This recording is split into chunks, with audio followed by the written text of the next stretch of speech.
साहिब बंदगी सतनाम। तो भाइयों, आज हम इस बात पर बात करेंगे, इस विषय पर बात करेंगे, खुद में ही खुदा है।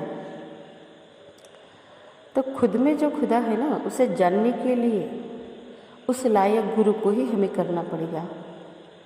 तो वही तो वो हमें बता सकता है ना कि हमारे अंदर खुदा कहाँ है, कैसे है, हम खुदा को कैसे पा सकते हैं, किस तरह से हम उसका रूप बन सकते हैं। जिन गुरु जैसा जानिया तिनको तैसा लाभ, ओसे प्यास न भागसी जब लगी धसे न लाभ। जैसे कि जिनको जैसा गुरु मिला उनको वैसा ज्ञान प्राप्त हुआ, और उसी प्रकार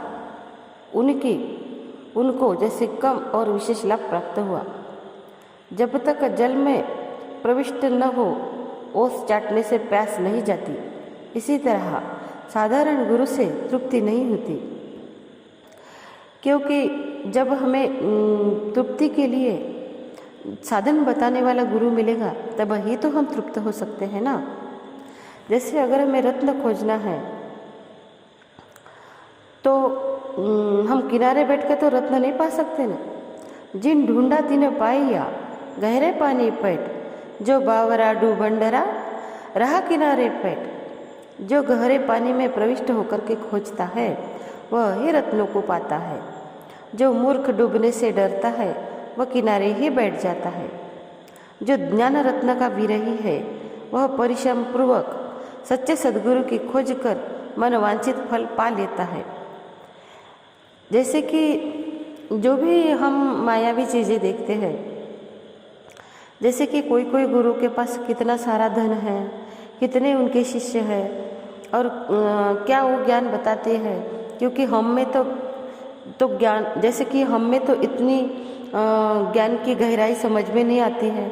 अब एक चला तो उसके पीछे सारे चले जाते हैं। जब हम जैसे विवेक बुद्धि से जब हम सोचेंगे कि हमारे अंदर ही खुदा है, यह बताने वाला जो गुरु होगा ना, उसके पास ही हमें जाना पड़ेगा। जब हम उसके पास जाएंगे, क्योंकि देखो हमें जो जीवन मिला है ना वह तो गिने चुने समय ही मिला है। अब हमें किसी भी गुरु से कोई भी लेना देना नहीं है। जो भी देहधारी गुरु है ना, उनसे हमें कोई लेना देना नहीं, हमें ज्ञान गुरु से लेना देना है।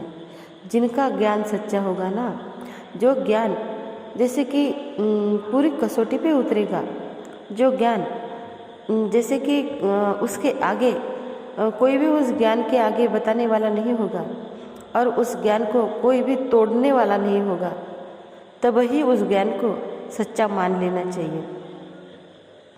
क्योंकि जो सच्चा सद्गुरु होता है ना, वह जैसे कि उसके जो निर्णय बाण होते हैं शब्दों के, उसे निर्णय बाण से ही जो शिष्य होता है ना, उसके पूरे तरह से भ्रम मिट जाते हैं। जब उसके भ्रम मिटते हैं ना, तब ही उसकी समझ में आ जाता है कि मेरे अंदर खुदा किस तरह से है। देखो हमारा जो शरीर है ना, उसकी 3 अवस्थाएं होती हैं।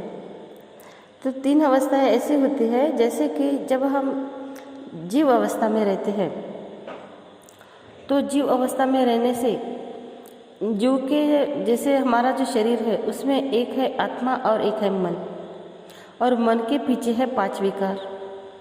अब एक विकार के जैसे 5 विकारों के 25 तत्व और 3 गुण।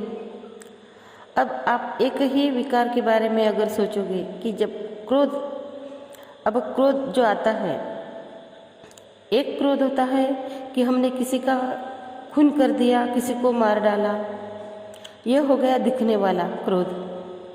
अब हम किसी को क्रोध करेंगे, मन ही मन हम जलेंगे, मन ही मन हमें बहुत गुस्सा आएगा और हम उसका कुछ कर भी नहीं सकते, तो हम हमारे अंदर ही जलेंगे।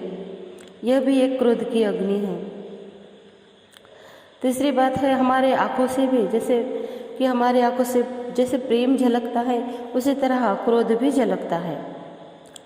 दूसरी बात, और हम हमारे जैसे कि क्रोध में आएंगे तो हमारे शरीर में जो थरथराहट होती है, या हम किसी चीज़ों को फेंकते हैं या यहाँ से वहाँ पटकते हैं, ऐसे क्रोध के जैसे अलग अलग रूप होते हैं ना, वैसे ही काम के भी अलग अलग रूप होते हैं, क्रोध के भी होते हैं, मोह के भी होते हैं और लोभ के ही होते हैं।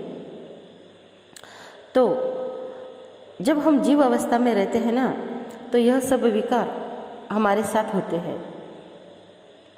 अब एक एक विकार अगर इतना हमें परेशान करता है, तो 5 विकार और 25 प्रकृति में रहने वाला जीव कैसी किसी तरह से निपटता होगा। अब एक दूसरी बात यह है कि जो जीव अवस्था होती है, तो जीव में जैसे कि जो भी हम जैसे शरीर को संभालना, शरीर को पालना, उसके बाद बीवी बच्चों को पालना, उसके बाद शारीरिक, आर्थिक और मानसिक जो भी तकलीफ होती है, उन सब तकलीफों को जैसे निपटते निपटते जीव हैरान और परेशान हो जाता है। तो भी उसके समझ में नहीं आता कि मैं क्या करूं। देखो, अब आप यह कहोगे कि जो जीव होता है, तो अगर हम में खुदा है, तो क्या हम ऐसे दुराचारी, दुष्टाचारी और व्यभिचारी हो सकते हैं? अगर हम में खुदा है, तो क्या हम किसी की बुराई और लोभ लालच कर सकते हैं? अगर हम में खुदा है, तो क्या हम किसी से बैर कर सकते हैं? तो देखो भैया, जो भी हमने जीव के बारे में कहा है, वह सब बातें जीव अवस्था में हर जीव से ही होती है। जैसे जैसे उसे सद्गुरु के ज्ञान का अमृत मिलना शुरू हो जाता है, वैसे वैसे वह जीव से शिव अवस्था की तरफ अग्रसर होता है। अब शिव अवस्था की तरफ अग्रसर होते होते, अब इसे अगर आपको समझना है, तो आपको इस तरह से समझ लेना चाहिए कि दूध, दही और मक्खन, यह 3 जो अवस्थाएं होती है, जैसे कि जब दूध रहेंगे तो उसमें फटने का डर होता है, लेकिन जब वह दही होता है तो वह फटा हुआ ही होता है, लेकिन उसका अपना गुण होता है। और जब वह घी बन जाता है तो वह फिर से दूध में नहीं मिलता। इस बात को इस तरह से समझ लेना चाहिए। और उदाहरण के लिए दूसरी बात, जैसे पानी होता है, तो पानी, बर्फ और भाप एक ही होती है, एक ही पानी के 3 रूप होते हैं। वैसे ही हमारे जीवन के 3 रूप, जैसे कि जीव, शिव और पीव, तीनों अवस्थाएं होती हैं। अब जब शिव अवस्था की तरफ कोई जीव अग्रसर होता है, गुरु के ज्ञान की अग्नि से, गुरु के ज्ञान के बाणों से, तब वह इन सब बातों से थोड़ा थोड़ा जैसे दूर होता जाता है और उसे सच्चाई का पता लगने लगता है। तब वह जैसे कि चक्रों की साधना में या आदि, जैसे कि कोई दूसरा चक्र, कोई पहला चक्र, दूसरा चक्र, ऐसे ही चक्रों की साधना करता है। तब चक्रों की साधना करते करते उसमें भी कभी कभी सिद्धियां मिल जाती हैं और कभी कभी उसे बहुत सा ऐसे कि अलग से एहसास होने लगता है, जैसे जीव अवस्था में जो बातें उसके साथ नहीं घटती, वह बातें शिव अवस्था में उसके साथ घटने लगती हैं। अब आगे चल करके क्या होता है, जब वह आधा अधूरा रहता है, तो हमारे भी ऋषि मुनि, कितने ही ऋषि मुनि हैं जो कि किसी रंभा या अप्सरा में अटक के अपने जीवन का नाश किया है। वैसे ही कितने ही ऋषि मुनियों ने किसी को श्राप दे करके या किसी को आशीर्वाद दे करके अपने जो भी पुण्य कमाया था उसका जैसे नाश किया है। तो अगर कोई थोड़ा ज्ञानी होता है तो वह चलते चलते क्या करता है कि सहस्त्रार चक्र पर आ जाता है।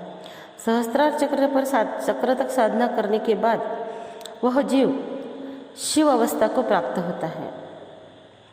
तो वह जैसे शिवोहम शिवोहम यह कहने के लायक हो जाता है, क्योंकि उसे यह लगता है कि मैं ही शिव हूँ। पूरी दुनिया ही उसे शिव रूप भासने लगती है। जब तक वह जैसे कि गीता ज्ञान और ज्ञान से के ज्ञान मिलने तक यह बातें हो जाती हैं। अब उसे जैसे काल ने बनाई वाली जो भी रचना होती है वह दिखने लगती है, वह ब्रह्मांड में उड़ता भी है, वह शरीर से अलग होने का एहसास भी कर लेता है और वो होता भी है। और इतना ही नहीं, साधना में वो उसका मन चाहे जहाँ उसे जाना होता है वहाँ जाकर के आ भी सकता है। यहाँ तक जो होती है वो शिवोहम की साधना होती है, जब जीव से शिव अवस्था आ जाती है। अब उसके आगे जो पीव अवस्था होती है, तो पीव अवस्था कोई कोई बिरला ही संत होता है जो सदगुरु कबीर महाराज जी का स्वरूप होता है, वह उस पीव अवस्था का ज्ञान देता है। तो क्या होता है कि जिस शरीर से हमें मोह था ना, वह हमारा मोह कम हो जाता है और हम देही माही विदेही की अवस्था को प्राप्त कर लेते हैं। जब वह सद्गुरु हमें उस बात का ज्ञान देता है और हम उसकी बात पर चलने लगते हैं,